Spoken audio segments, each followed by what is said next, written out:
dugi, dugi, dugi. Kate, kate. Oh, kaso nga lang medyo marami yung dagat dito guys. Kayo, no? Hello. Dito naman ako sa Cavite City. Marami nang nandito dito.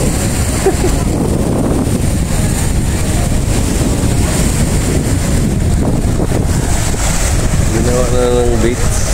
Bagay, beach na to eh. Malinaw dun sa may dulo ng banda. Malinaw dun. Oh, pwede na rin yan. Kung wala kang malaking pera.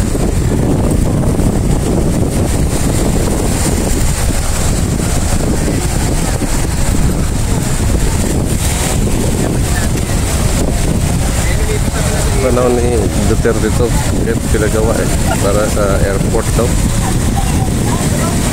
bagong airport.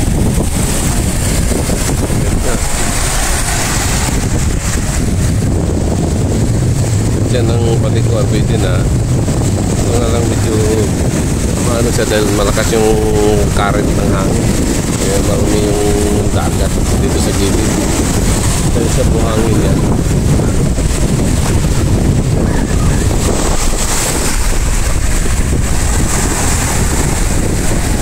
Kailan kaya gawin yung airport ko dito? Kasama siguro yan. Diyan lang.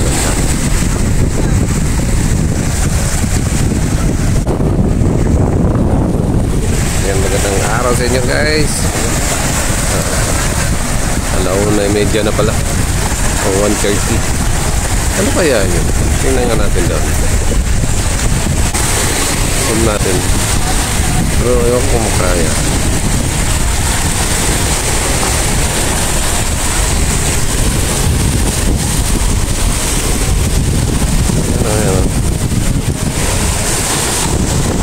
Dan banda dan ano kaya yan? Mahinig ng kamay mas maso na ganda ang ganda niya, no? Ito daw itong airport sa Cavite City.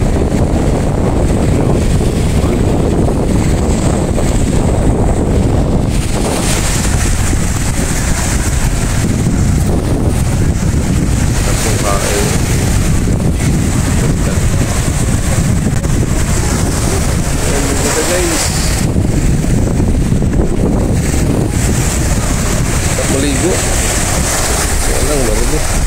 Sa gilid. Yung sa gitna. Oh. Sarap maligo na sa gilid na turkey. Wala kong tatagaan.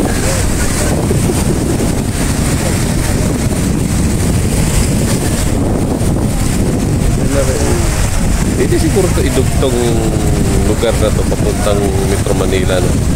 Tampakan lang ng tampakan ng lupa pa papunta doon. Kasi nagtatambak na sila doon sa may likod ng ano eh. Sa may likod ng SM Mall of Asia.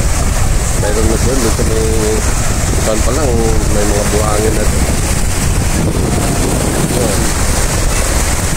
Ano pa ba? Tayo gusto na ibang lugar guys. Try natin yung video.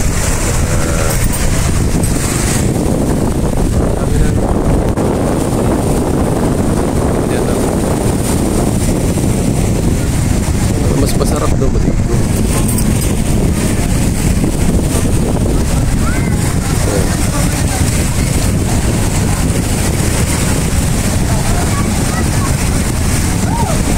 Hindi na. Oh, hindi mo kapay-payo na si Kuya. Sabayan mo ng dalawang fish na royal orange.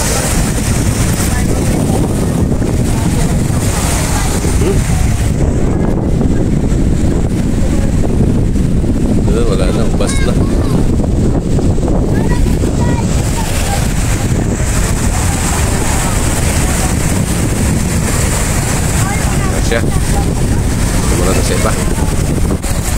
Tinanong ko lang yung ano dito, kung pwede magligo dito, maglagay ng tent. Pero mag-park hindi pwede. Parking doon na sa labas yan. Yan yung bakod na yan.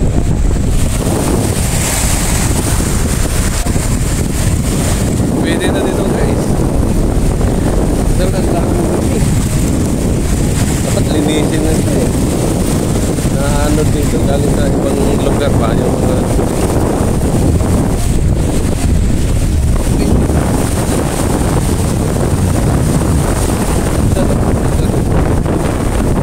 malinaw na yung dagat. Hindi malayo sa hindi malayo sa ating bahay.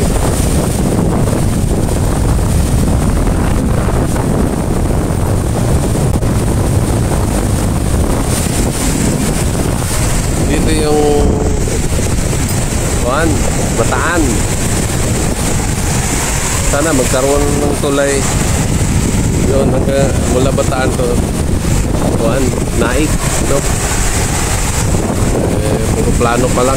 Hindi ko alam kung naumpisa na nila eh. Wala pa. Balita ko, wala pa eh. Wala pa lang. Panay mo eh. Sisipagin si Marcos.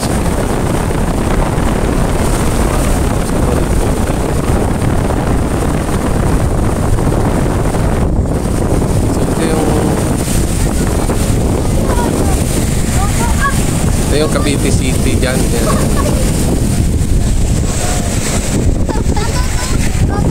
O, ligo na. Dito oh, mas maganda oh. Malinaw. Diyan oh. Ayun o, Joy! Bakit mo na yung jabot ko, Joy? Pero ka jabot?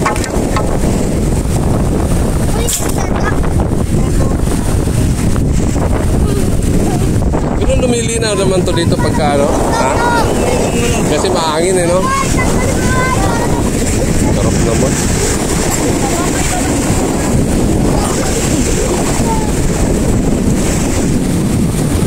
Build sila dito ng ano? Tent.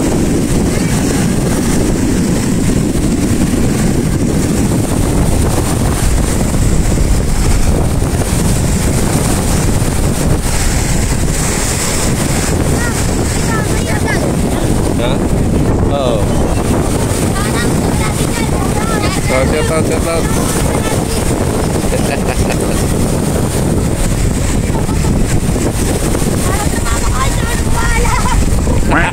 Paano ka mamaya?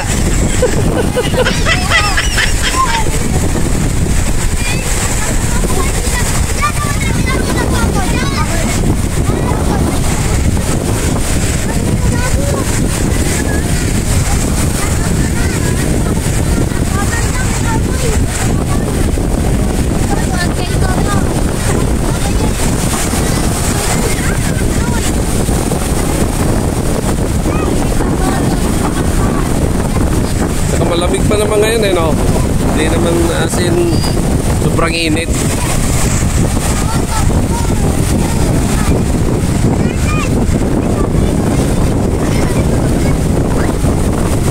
Bata nagtitinda ng tuyo.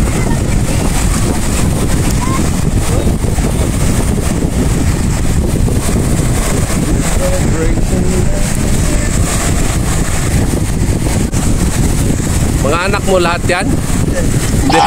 Mga kamag-anak.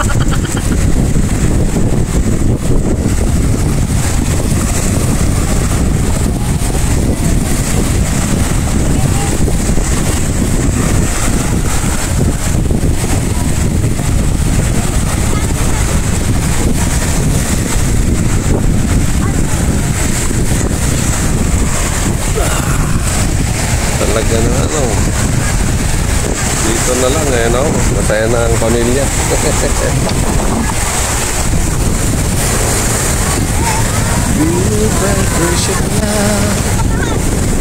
Parang may ano to.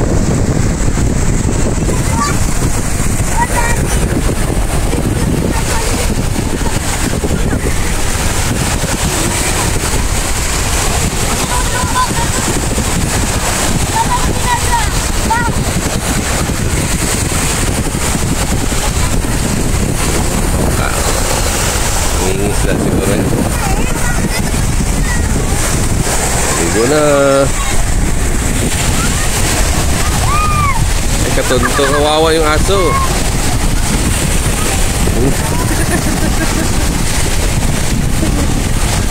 Doge, kawawa yung doge. Naligo din siya, kasama din siya sa ano.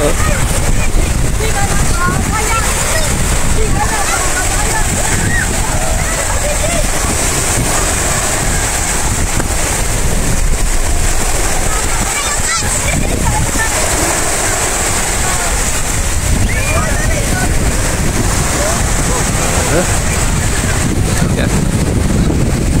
Tayo, bila.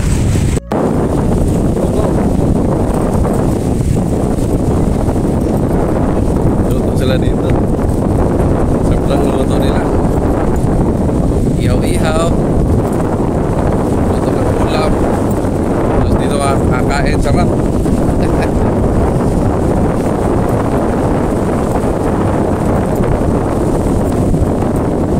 Hindi na pang ano, pang pamilya ba, no?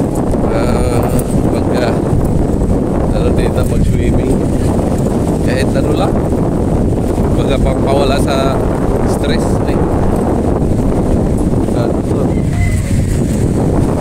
Pawala lang sa stress.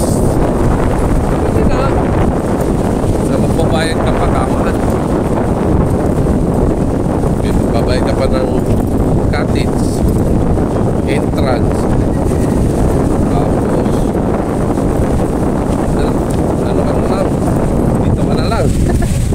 Dala ka ng, ewan ko kung pwede magdala ng speaker dito, yung portable na ano, pang karaoke.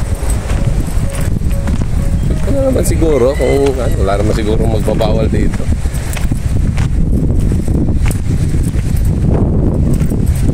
So akit tayo dun sa may dyan banda. Ito dagat na to dati.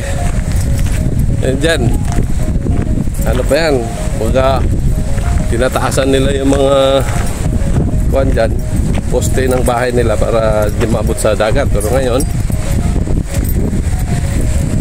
okay na, wala na ano, wala na hadlang sa halo, no? Sarap pagka ang bahay mo nasa tubig, nasa dagat, no? Tingnan din ako, ah. Aray.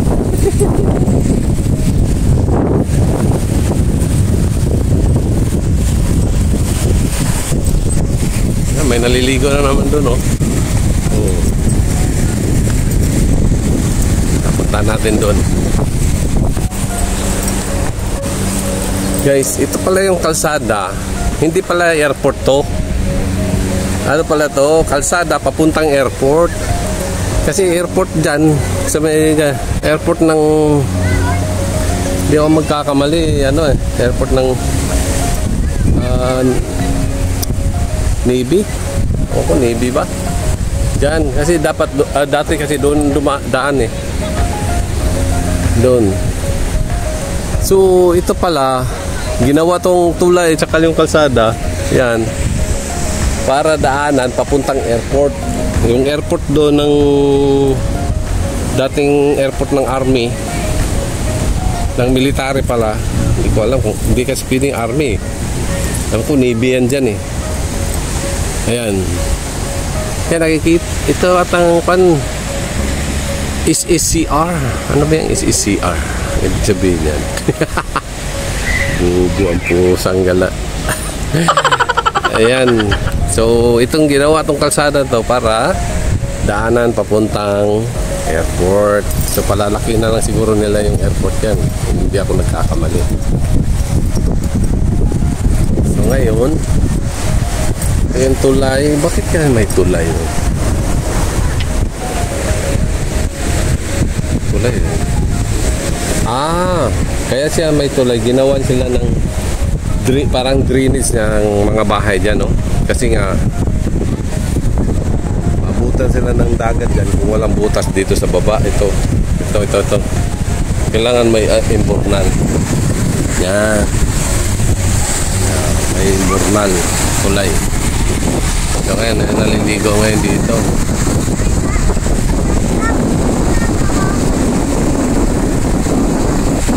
kalsada na doon sa may ano, guys. So, sa bataan dyan. Maribeles, alam ko dito, Maribeles yan. Sarap ng ligo nila. Oh. Yummy, yummy.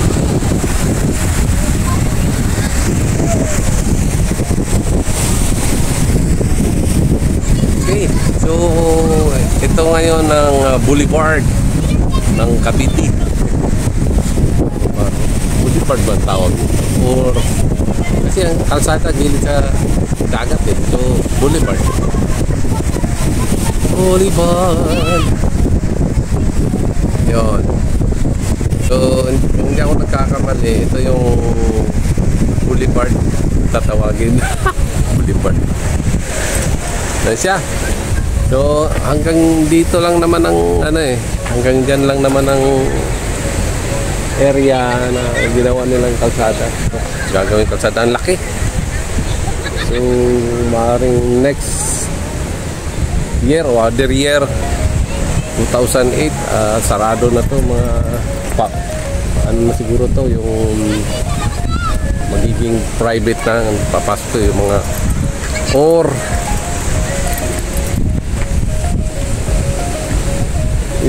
halin tulad to doon sa may airport international sa Maynila. So lahat ng mga taga Cavite, taga Batangas, pwede na dito gumamit sa airport kung magkakaroon ng airport na dito na maaaring domestic or international.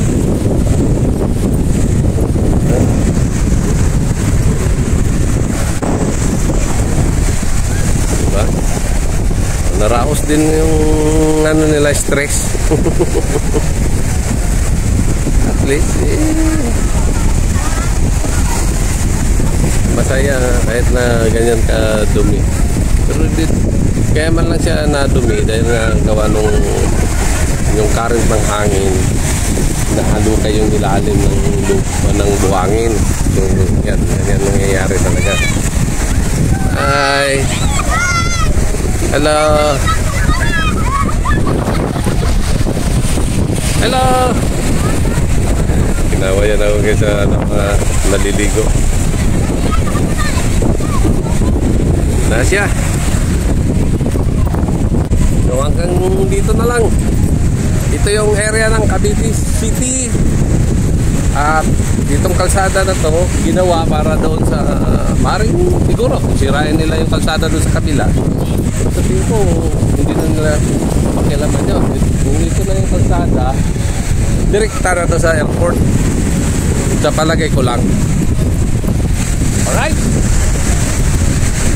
May nabalita tayo dito kahit paano, no? Dahil ito dating ano lang to eh, yung ganyan lang yan dati, oh. Yan, tinampakan ng lupa, buhangin o ano pa, mga bato para gawing kalsada sa pakinabangan pa. Yan na ng kalsada, oh. Yung may rusi dyan. So yun guys, hanggang dito na lang. Maraming salamat sa panonood. Dito ako ngayon sa Cavite City. Bye bye.